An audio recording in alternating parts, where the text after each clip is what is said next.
Welcome back to accounting class. We're going to start with chapter 8 this semester. This is dealing with you paying payroll, depositing payroll taxes, and then it briefly goes through some of the required reporting that you have to do with that. You'll notice that this kind of picks up exactly where we left off in chapter 7, which takes me to this, is that in chapter 7, you learned how to calculate the gross earnings, employee withholdings, net pay, employer payroll taxes. So you learned how to calculate all them. Now we're going to look at, once we have them calculated, what does a business do with that? So how do they handle net pay? How do they handle employer payroll taxes and employee withholdings? What happens now on the business side? So you're going to notice as you go through this, you're going to have some familiar payroll accounts. Payroll accounts are either liabilities or assets. Most businesses will have a cash account and then they have a payroll cash or a separate bank account that's actually just for payroll. So if you know that your payroll is $10,000, let's just say, like if I'm looking at MTI, payroll for one pay period is probably over $10,000. Let's say it is $10,000, then you would take $10,000 out of your regular checking, put it in your payroll checking.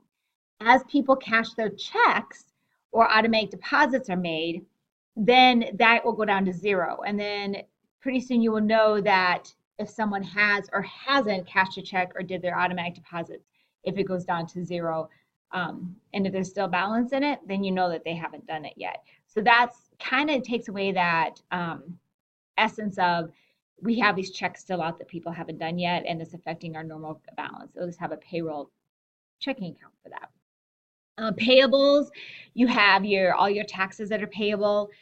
You also have your Medicaid, your federal income tax, your FICA. You also have your salaries and wages payable. The first thing that they talked about is transferring funds from the general bank account to a checking bank account or a payroll checking, I should say, and so you can see you're putting money into one debit into the payroll checking and you're crediting the regular checking and take it out of. Then when you go to pay your payroll, you would do the debit your payable of salaries and wages and then credit your cash to be able to distribute that out. Paycheck stubs. All of you guys probably are familiar with this. Even if you have it automatic deposited, you have a way to be able to get this and actually see what is taken out. So it actually shows the regular earnings, the hours they had, the overtime, and then it will tell how much you deducted from their paychecks. So obviously it's not what you had, your share as an employer, but how much you deducted from the employees. When we deposit our payroll taxes, both the employers and the employees pay those taxes. So we do know when it comes to FICA, Social Security, or to which is Medicare too, that what they take out, they match. We also know that employers also pay some taxes that we don't. So the employers have to pay the federal unemployment tax, the state unemployment tax, the SUTA and FUTA. They also have to record your federal income tax. They don't match it, but they have to record that and make sure. So every employer has an EIN number, which is just employer identification number, and they do fill out an SS4 to be able to get that. That's one of the tax things that you do have to have. Okay, this is our payroll register that we had, and we use the totals for the fourth quarter to pay our taxes. So you usually pay taxes at a quarter at a time every 3 months.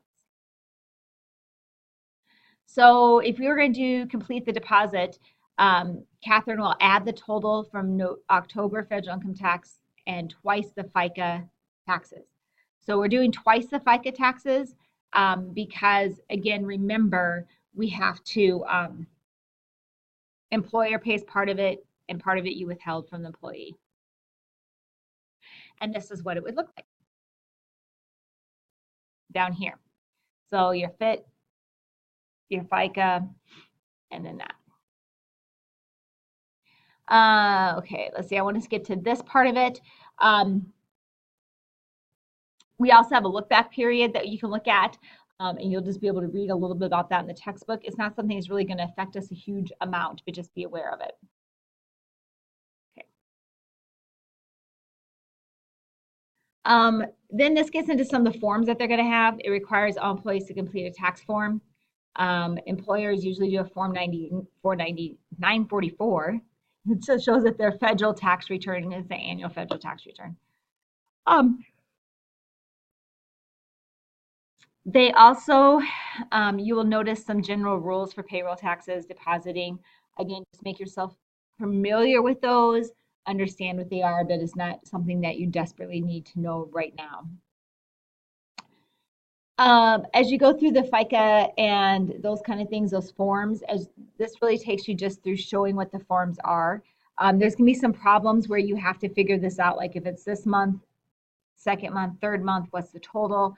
That part of it you're going to have to fill out a few times in your problems, but it's not that hard if you just know where the problems are or make yourself familiar with them.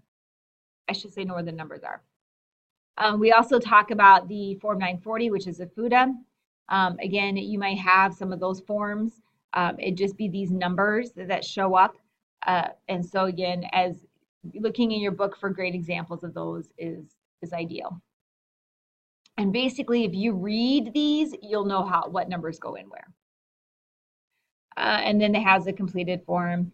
So all of these different forms that they have, they just show you examples of. And you won't have to do any sample W-2 forms, but we all have received them. So you know what, you should be familiar with those. A W-3 form is if you travel with US.coms. It's a lot of the, travel with this US.com has to do a Form 3. And so those are just samples of the forms that you have. The major thing for us this time is just being able to do the transactions. And those are the transactions here at the beginning of this chapter. Knowing how to do those and knowing what you need to record in there and where to come up with those numbers is going to be the biggest thing. Also, you'll know that when you pay your taxes, your payables are all going to be debited and your cash is going to be credited, obviously. There are going to be some transactions where you have to pay your taxes. So what this chapter is taking all the information that you had in last chapter and putting it and saying, what do we do with that information now? So now once we have our payroll register done and figured out payroll, what do we do with it? And that is this chapter. So let me know if you have any questions. Remember that we will have a vocab activity that will open up on Wednesday and will be due on Sunday. And you have your homework part 1 that opens up today on Monday, and it will close on Sunday night at midnight. And then part 2 will open up the following Monday and then close the following Sunday. So make sure that you're getting things done. Check my MTI and my Accounting Lab often. Have a good day.